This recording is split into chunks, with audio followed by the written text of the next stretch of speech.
کاٹنے والے تیز دانت اور پیسنے والے مضبوط دانت پائے جاتے ہیں۔ کاٹنے والے تیز دانت اور پیسنے والے مضبوط دانت پائے جاتے ہیں۔ مثال کے طور پر بھینس، گائیں، بکری، زیبرا، ہرن اور گھوڑا وغیرہ نبات کھور ہیں۔ اور ساتھ ہی جو حشری پہل روپ کیٹر پلر ہے وہ بھی پتے کھاتا ہے، تو وہ بھی ایک مثال رہی۔ اور دوسرا آ کر گوشت خور۔ گوشت خور وہ جانور جو دیگر جانوروں کا گوشت کھاتے ہیں۔ ان کے دانت جو ہے لمبے اور تیز ہوتے ہیں۔ دانت جو ہے ان کے لمبے اور تیز ہوتے ہیں۔ مثلاً کتا، بلی، شیر، پرندے بھی جو ہے گوشت خور ہوتے ہیں، اور وہ گوشت کو جو ہے چیرنے اور پھاڑنے کے لیے اپنی جو چونچ ہے اس کا استعمال کرتے ہیں۔ چیل، گدھ، اولچر، ہمہ خور جانور وہ پودے اور گوشت دونوں کو کھاتے ہیں۔ ان میں جو ہے کاٹنے والے تیز دانت، پیسنے والے مضبوط دانت اور کچلی دانت بھی پائے جاتے ہیں۔ اور انسان بھی ایک ہمہ خور ہے، کتا، ریچھ، تو اس کی انسان کی غذائی عادتیں بھی ایسی ہو گئی ہیں کہ وہ بھی ان پودوں سے حاصل ہونے والی غذا بھی کھاتے ہیں اور گوشت بھی کھاتے ہیں۔ لیکن بہت سارے لوگ جو ہے صرف ویجیٹیرین اور نان ویجیٹیرین میں ڈیوائڈ ہو کر رہتے ہیں، لیکن بہت میجورٹی آف پیپل دونوں کو کھاتے ہیں۔ دوسرے مثالیں آ کر کتا، ریچھ، چند مچھلیاں، تو یہ رہے کچھ ہمہ خور کی مثالیں۔ پرندوں کی چونچیں۔ تمام پرندوں کی چونچیں نہ ایک جیسی نہیں ہوتی ہیں۔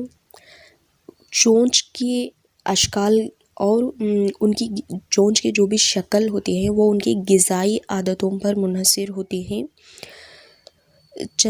چند پرندوں کی جو ہے چونچ چھوٹی ہوتی ہے، چند پرندوں کی لمبی ہوتی ہے، چند پرندوں میں جو ہے حلقہ دار ہوتی ہے، کروڈ ہوتی ہے، یعنی وہ جو حلقہ دار ہوتی ہے وہ بہت ہی تیز اور مضبوط ہوتی ہے۔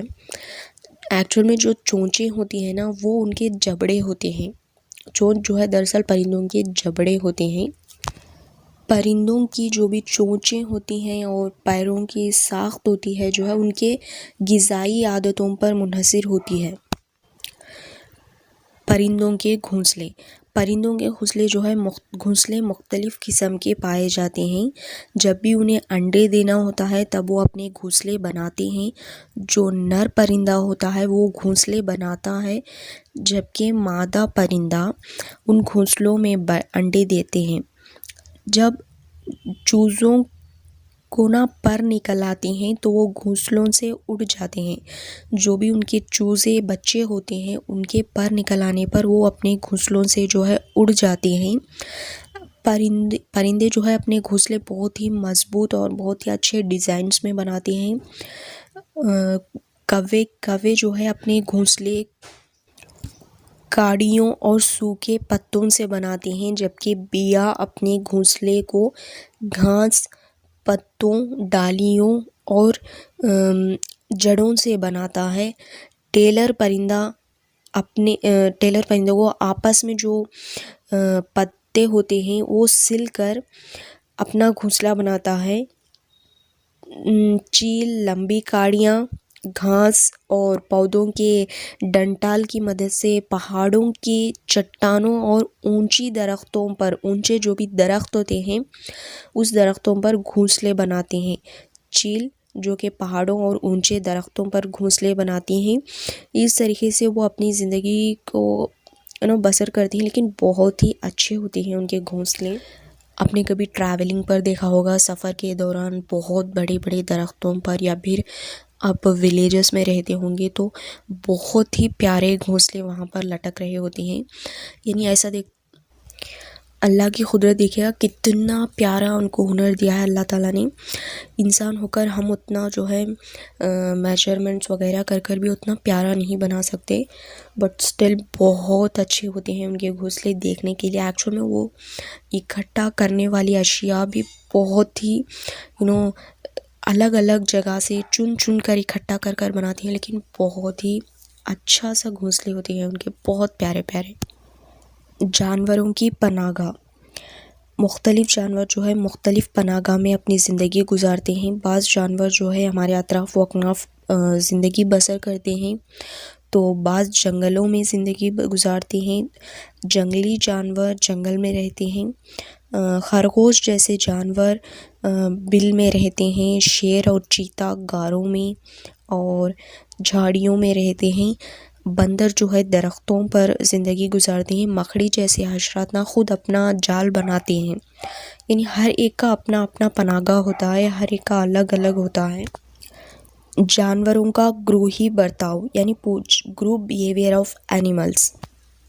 پرندے ہمیشہ جو ہے سفر کرتے وقت وی کی شکل کے ہوتے ہیں اور ساتھ ہی بہت ہی لمبے قطار میں جاتے ہیں گروپ کے طور پر مل کر۔ یہ اس لیے ہے کہ جب بھی وہ نقل مقام کرنے ہوتا ہے انہیں، تو بہت لمبا سفر کرتے ہیں، تو سفر کے دوران جو ہے ان کی توانائی کھونے کا اندیشہ ہوتا ہے۔ اسی لیے جو ہے وہ وی کی شکل میں سفر کرتے ہیں تاکہ ان کی توانائی ضائع نہیں ہوتی، جس کی وجہ سے توانائی جو ہے ضائع ہونے سے بچتے ہیں، اور ساتھ ہی جو آگے والا پرندہ ہوتا ہے اس کے تھوڑی سی اونچائی پر اڑتا ہے دوسرا والا پرندہ، اور تیسرا والا جو ہے اس سے بھی تھوڑی سی اونچائی پر اڑتا ہے، جس کی وجہ سے جو ہے ہوا کا کم دباؤ ہو جاتا ہے۔ اس طرح اڑنے سے ان کی توانائی جو ہے بچ جاتی ہے، اس لیے وہ ہمیشہ نقل مقام کرتے وقت گروہی طور پر نقل مقام کرتے ہیں۔ چونٹیاں گروہ کی شکل میں زندگی گزارتی ہیں، بسر کرتی ہیں۔ ان کے گروہ کو کالونی کہتے ہیں۔ ان میں جو ہے ان کی کالونی میں نر چونٹیاں، رانی چونٹیاں اور مزدور چونٹیاں ہوتی ہیں۔ ان کے درمیان نظم و ضبط اور کام کی تقسیم پائی جاتی ہے۔ ان کے گھر کو پٹا یا مٹی کا تودا کہتے ہیں۔ ان کا گھر جو بھی ہوتا ہے وہ آ کر پٹا ہوتا ہے یا پھر مٹی کا تودا ہوتا ہے۔ چونٹیاں جو ہے ایک کیمیائی مادے کا افراز کرتی ہیں، جس کی مدد سے جو ہے راستہ بناتی ہیں اور غذا کے متعلق معلومات کو جو ہے دوسری چونٹیوں تک پہنچا کر ایک قطار کی شکل میں آگے بڑھتی ہیں۔ جب بھی وہ آگے بڑھتی ہیں تو ایک قسم کا کیمیائی مادہ افراز کرتی ہیں، جس کی وجہ سے جو بھی ان کے پیچھے والی چونٹیاں ہوتی ہیں ان کو راستہ معلوم ہوتا ہے غذا کے لیے۔ شہد کی مکھیاں یہ بھی جو ہے اپنی زندگی گروہی زندگی بسر کرتی ہیں۔ یہ چتا تیار کر کے کالونی بناتی ہیں۔ یہ مکھیاں غذا کو آپس میں بانٹ لیتی ہیں اور اپنے لاروا کو غذا مہیا کرتی ہیں۔ ہاتھی بھی جو ہے جنگل میں جھنڈ کی شکل میں زندگی گزارتے ہیں۔ ایک جھنڈ میں تقریباً 10 تا 12 ہاتھی اور ان کے بچے رہتے ہیں۔ عام طور پر اس جھنڈ کی رہبری جو ہے بڑی عمر والی ہاتھینی کرتی ہے، یعنی فیمیل۔ جب صبح ہوتی ہے تو ہاتھینی آگے بڑھتی ہے اور دوسری ہاتھیاں جو ہے اس کے پیچھے چل پڑتے ہیں۔ اس طرح جھنڈ کی شکل میں زندگی گزارنے سے جو ہے ہاتھیوں کو دشمنوں سے محفوظ رہنے میں مدد ملتی ہے۔ گائس، یہ رہا تیسرا سبق، بہت ہی انٹرسٹنگ۔ ہمارے اطراف و اکناف پائے جانے والے جانور، ان کے کس طریقے سے وہ دو ٹائپس کے جانور کس طریقے سے ہوتے ہیں، بچہ زا، بائجہ زا، اور پرندوں کے چونچوں سے متعلق ان کے پیروں سے، ایوری تھنگ ول بی بہت ہی انٹرسٹنگ تھا آج کا ویڈیو۔ امید کرتی ہوں آپ کے لیے بھی بہت ہی انٹرسٹنگ اور معلومات سے بھرا ہوگا۔ تو ڈیفینیٹلی آپ کو پسند آئے تو ہمارے چینل کو لائک کر کے، ہمارے چینل کو سبسکرائب کر کے بیل بٹن کو پریس کر لینا، تاکہ اور بھی ویڈیوز آپ کو دیکھنے کو ملیں گے، ریمائننگ جو بھی EVS میں آپ کو ہیں وہ سبھی انشاءاللہ۔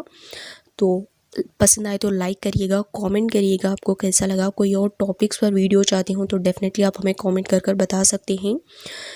آپ کے دوستوں کے ساتھ ضرور سے شیئر کریے گا، کیونکہ بہت سارے ان کے پاس بکس اویلیبل نہیں ہیں۔ یہ نیو سلیبس ہے پورا سا، تو اسی لیے میں نے بھی پوائنٹ ٹو پوائنٹ آپ کو بتا رہی ہوں، تاکہ آپ بکس بھی پریپریشن کر سکتے ہیں اس کے تھرو۔ تو ڈیفینیٹلی آپ پریپیئر کر سکتے ہیں اس کے تھرو، بیکاز اسی سیکوینس میں ہے، جس سیکوینس میں ٹیکسٹ بک میں ہے، بالکل اسی سیکوینس میں نے آپ کے ساتھ شیئر کر رہی ہوں پورا۔ تو امید ہے آپ کو بھی بہت اچھا لگا ہوگا آج جانوروں کے بارے میں معلومات حاصل کر کے۔ ملتے ہیں اگلے ویڈیو میں بہت ہی جلد، تب تک کے لیے شکریہ۔